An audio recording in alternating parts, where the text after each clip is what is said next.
Hello बच्चों, so the question here is the energy of sigma 2pz molecular orbital is greater than pi 2px and pi 2py molecular orbital in nitrogen molecule। ठीक है, तो वो सही कह रहा है कि नाइट्रोजन मॉलिक्यूल में आपका जो बेसिकली एनर्जी क्राइटेरिया है उसमें pi 2px and pi 2py orbital से बड़ा जो ऑर्बिटल है यानी एनर्जी है वो सिग्मा 2pz मोलिकुलर ऑर्बिटल की है। Write the complete sequence of energy level in the increasing order of energy in the molecule। आपने complete sequence लिखना है energy level का, increasing order of the energy in the molecule। Compare their relative stability and magnetic behavior of the following species। आपके सामने 4 species दी हुई हैं, आपको चारों species का energy level diagram बनाना है, उसमें electrons fill करने हैं, साथ साथ आपको क्या बताने हैं, मैग्नेटिक बिहेवियर और उनकी रिलेटिव स्टेबिलिटी बतानी है। तो मैग्नेटिक बिहेवियर यानी पैरामैग्नेटिक और डायमैग्नेटिक हम पता लगा सकते हैं इलेक्ट्रॉन की फिलिंग से, लेकिन हमें रिलेटिव स्टेबिलिटी निकालने के लिए हमें पता होना चाहिए कि हमें बॉन्ड ऑर्डर निकालना पड़ेगा। और बॉन्ड ऑर्डर निकालने के बाद क्या करोगे, bond order is directly proportional to the stability, या बॉन्ड स्टेबिलिटी लिख सकते हो या रिलेटिव स्टेबिलिटी। तो अगर आपका सबसे ज़्यादा बॉन्ड ऑर्डर जिस भी मॉलिक्यूल का होगा उसकी रिलेटिव स्टेबिलिटी ज़्यादा होगी। तो ये तो आपका हो गया concept related to stability. Magnetic behaviour आप इलेक्ट्रॉन फिलिंग से पता लगा सकते हो। तो let's start with the molecule. First molecule है आपके पास N2। N2 के पास होंगे 14 इलेक्ट्रॉन्स। अब मैं 14 इलेक्ट्रॉन्स की फिलिंग करूँगी इन एनर्जी लेवल डायग्राम। तो पहले मैं बना लेती हूँ N2 के लिए sigma 1s2 sigma star 1s2। 14 electrons fill करने हैं मैं उस हिसाब से ही चलूँगी। Sigma 2s2 sigma star 2s2 pi 2px2 equal to pi 2py2 sigma 2pz2। ठीक है, कितने इलेक्ट्रॉन्स हो गए, 1 2 3 4 5 6 7 8 9 10 11 12 13 14 इलेक्ट्रॉन्स तो हो गए। बट हम इसके आगे भी हमारी ई एनर्जी लेवल डायग्राम होता है तो वो भी हम लिख लेते हैं, लेकिन वहाँ इलेक्ट्रॉन फिलिंग नहीं करूँगी क्योंकि हमारे 14 इलेक्ट्रॉन्स ऑलरेडी कंप्लीट हो चुके हैं। तो pi star 2px equal to pi star 2py and sigma star 2pz। इस तरह से आपका एनर्जी लेवल डायग्राम है। इलेक्ट्रॉन की फिलिंग मैंने कर दी है 1 2 3 4 5 6 7 8 9 10 11 12 13 14 इलेक्ट्रॉन्स की फिलिंग करनी थी। अब हम फटाफट से क्या करते हैं, बॉन्ड ऑर्डर निकाल लेते हैं इस मॉलिक्यूल का। अगर मैं इस बॉन्ड ऑर्डर निकालूंगी तो बॉन्ड ऑर्डर यानी यहाँ पे बॉन्डिंग इलेक्ट्रॉन्स कितने हैं, bonding electrons minus anti bonding electrons upon 2, ये फॉर्मूला लगता है आपका बॉन्ड ऑर्डर निकालने के लिए। तो यहाँ पे बॉन्डिंग इलेक्ट्रॉन्स कितने हैं, 1 2 3 4 5 6 7 8 9 10 10 बॉन्डिंग इलेक्ट्रॉन्स है। एंटी बॉन्डिंग इलेक्ट्रॉन स्टार वाले होते हैं 1 2 3 4, 4 ही आपके क्या है एंटी बॉन्डिंग इलेक्ट्रॉन्स है, डिवाइडेड बाय 2, 6/2 किया तो ये आ जाएगा 3। Answer will be 3। Bond order कितना आ गया यहाँ पे 3। तो अगर हम बॉन्ड ऑर्डर निकालेंगे, हम सारे मॉलिक्यूल्स का बॉन्ड ऑर्डर निकालेंगे तभी हम स्टेबिलिटी जान पाएंगे, उनकी रिलेटिव स्टेबिलिटी को कंपेयर कर पाएंगे। तो बॉन्ड ऑर्डर तो हमें सबका निकालना पड़ेगा तब जाके हमें रिलेटिव स्टेबिलिटी का पता लगेगा। बट मैग्नेटिक बिहेवियर का यहाँ से पता लग जाता है। मैं देख रही हूँ सारे इलेक्ट्रॉन्स यहाँ पे क्या है, पेयर्ड है ना। तो ये जो मॉलिक्यूल है वो क्या हो जाएगा, डायामैग्नेटिक हो जाएगा, डायामैग्नेटिक हो जाएगा। ठीक है, रिलेटिव स्टेबिलिटी हम लास्ट में देखेंगे। नेक्स्ट हम बढ़ जाते हैं N2 पॉजिटिव वाले मॉलिक्यूल पे। 14 इलेक्ट्रॉन्स N2 के हो गए, प्लस चार्ज है -1 यानी 13 इलेक्ट्रॉन्स। चलो फिलिंग स्टार्ट कर देते हैं। फिलिंग्स में आ जाएगा हमारा यहाँ पे sigma 1s2 sigma 1s2 sigma star 1s2, 13 electron fill करने हमने। ठीक है, sigma 2s2 sigma star 2s2, कितने इलेक्ट्रॉन्स हो गए, 2 4 6 8। ठीक है, पाई 2p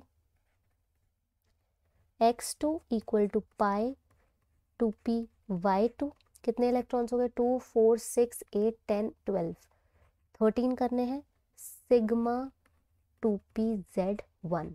तो ये हो गए हमारे 13 इलेक्ट्रॉन्स। बॉन्ड ऑर्डर निकाल देती हूँ। बॉन्डिंग इलेक्ट्रॉन्स कितने हैं, 2 4 6 8 एंड 9 है बॉन्डिंग इलेक्ट्रॉन्स। कितने इलेक्ट्रॉन्स हैं, 9 बॉन्डिंग इलेक्ट्रॉन्स हैं। और अगर मैं एंटी बॉन्डिंग देखूँ 1 2 3 4 4 आपके क्या है anti bonding electron divided by 2, 9 minus 4 is equal to 5/2, तो यहाँ आ जाएगा 2.5 आपका बॉन्ड ऑर्डर। और अगर मैं देखूँ यहाँ पे कौन सा मैग्नेटिक बिहेवियर क्या है, तो एक अनपेयर्ड इलेक्ट्रॉन है, यानी ये आपका क्या है पैरामैग्नेटिक है, पैरामैग्नेटिक है। ठीक है, नेक्स्ट हम बढ़ जाते हैं मॉलिक्यूल की तरफ, N2 minus, N2 minus 14 electron N2 के माइनस चार्ज है, +1 हो जाएगा, 15 इलेक्ट्रॉन्स को फिल करना है, तो 15 इलेक्ट्रॉन्स फिल करते हैं फटाफट से। Sigma 1s2, sigma star 1s2, sigma 2s2, sigma star 2s2, pi 2px2, पाई 2py2, 12 इलेक्ट्रॉन्स फिल कर दिए मैंने। सिग्मा 2pz2, 13 14 इलेक्ट्रॉन्स फिल कर दिए।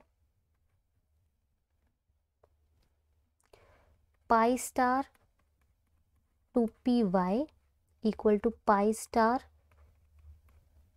2px, लिख लो इसे 2px and pi star 2py।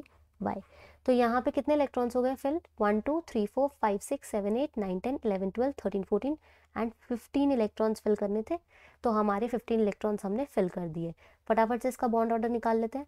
Bond order क्या हो जाएगा, एंटी बॉन्डिंग इलेक्ट्रॉन्स कितने हैं, 2 4 6 8 10, 10 बॉन्डिंग इलेक्ट्रॉन्स हैं, minus anti bonding 2 4 and 5 anti bonding upon 2, 5/2 आ गया, तो ये हो जाएगा 2.5। इसका भी आपका क्या आ जाएगा बॉन्ड ऑर्डर 2.5।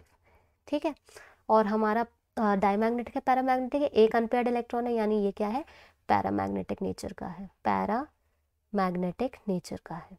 ठीक है, लास्ट देख लेते हैं हम लोग N2 2 पॉजिटिव, N2 2 पॉजिटिव यानी 14 इलेक्ट्रॉन्स N2 के, +2 चार्ज है, -2 हो जाएगा, तो ये हो जाएंगे 16 इलेक्ट्रॉन्स फिल करने हैं इस बार हमें, तो 16 इलेक्ट्रॉन्स फिल कर लेते हैं फटाफट से।